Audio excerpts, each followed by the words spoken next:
Praise the lord. అందరూ లేచారా? ప్రతిదినం కూడా ప్రతిరోజు కూడా అనుదిన తగ్గింపు ప్రార్థన అనేది పెడుతున్నాను కదా.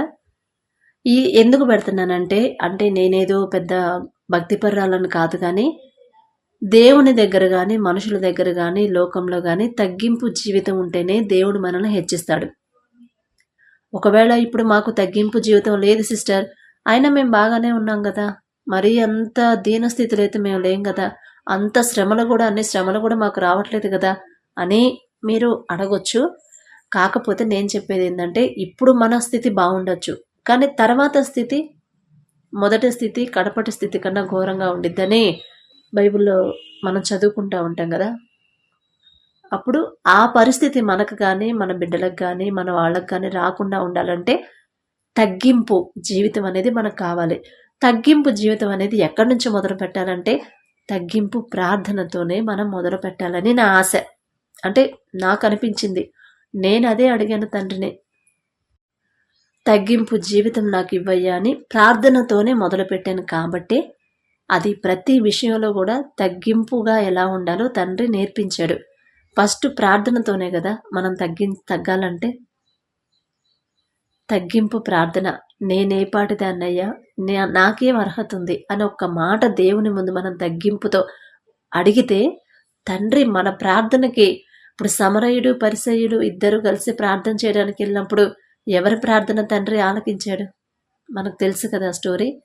పరిసయుడు ప్రార్థన వినలేదు, సమరయుని ప్రార్థనే విన్నాడు. ఎందుకు విన్నాడంటే, ఆకాశం వైపు కన్నులెత్తి చూడడానికి కూడా నాకు అర్హత లేదయ్యా అని తగ్గింపు ప్రార్థన చేశాడు. కాబట్టే ఆయన తగ్గించుకున్నాడు. కాబట్టే దేవుడు ఆ సమరయుని ప్రార్థన విన్నాడు. ఆయన కావాల్సిన అవసరతలు కూడా మేబీ తీర్చుండొచ్చు, తీరుస్తాడు, ఖచ్చితంగా తీర్చాడు. అలానే అందుకనే నేను తగ్గింపు ప్రార్థన అడిగాను.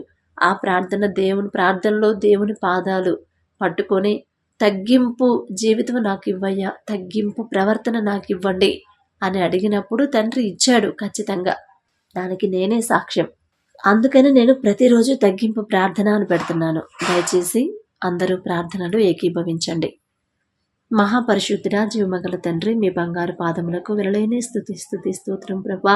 కృపగల దేవా మీకు స్తోత్రం, రాజాది రాజా మీకు స్తోత్రం, దేవాది దేవా మీకు స్తోత్రం. తండ్రి, మాకన్నా గొప్పవారు, మాకన్నా ధనవంతులు తండ్రి, మాకన్నా తెలివి గలవాళ్ళు, ఆరోగ్యవంతులు, ఐశ్వర్యవంతులు ఎంతోమంది ప్రభా ఈ సమయం ఈ దినం ప్రభా చూడలేక మరణించి ఉన్నారు నా తండ్రి. మేము చూస్తున్నాం ప్రభా, వరదల్లో చిక్కుకొని, వానల్లో చిక్కుకొని, కొండల కింద కొండ చర్యల కింద పడినా ప్రభా ఎంతో మంది మరణించారు.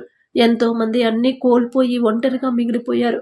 కానీ మేమింత క్షేమంగా ఉన్నామంటే అది కేవలం మీ కృపే నా తండ్రి.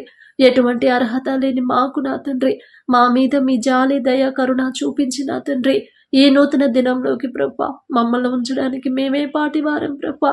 మీరు మా మీద జాలి పడడానికి మేమే పాటివారం నా తండ్రి. ఏ పాటివారం ప్రభా, ఎందుకు పనికిరాని వాళ్ళం నా తండ్రి.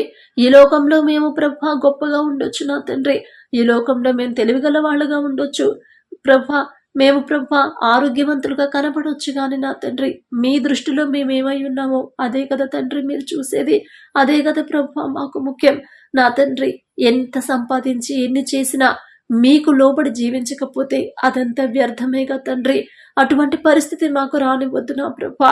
మిమ్మల్ని ప్రభా మీకు దూరం అయ్యే పరిస్థితులు, మిమ్మల్ని వదిలిపెట్టే పరిస్థితులు, మిమ్మల్ని మర్చిపోయే పరిస్థితులు, అది అధిక ఆదాయమైన అధిక పొజిషన్ అయినా సరే మాకొద్దు నా తండ్రి.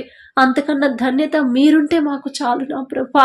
తగ్గింపు జీవితం, తగ్గింపు ప్రవర్తన, తగ్గింపు నడవడి మీరు మాకు ప్రభా నేర్పించండి నా తండ్రి. మేమంతటా మేమైతే చేయలేము నా ప్రభా, కానీ మీరు మా ముందుంటేనే నా తండ్రి ప్రతి విషయంలో మమ్మల్ని గద్దిస్తూ, దారి తప్పిపోతే దారిలో నడిపిస్తూ నా తండ్రి మీరు మమ్మల్ని నడిపించమని అడుగుచు ఈ దినమంతా మీకు మహిమకరంగా ప్రభా మేము నడుచుకునేలా, మీరిష్టపడేలా ప్రభా మేము ప్రవర్తించేలా, మనుషుల ముందు కానీ నా బంధువుల ముందైనా ప్రభా, ఆఫీసులో అయినా బయటైనా ఎక్కడైనా తగ్గింపు ప్రవర్తనతో ప్రభా మీకు లోబడి జీవించి మీ భయంతో మేము జీవించేలా మీ కృప అనుగ్రహించమని, మేము చేయ ప్రతి పని సమస్తము మీ హస్తాలకు అప్పగించుకుంటూ యేసు నామములో అడుగుచున్నాం తండ్రి. ఆమేన్.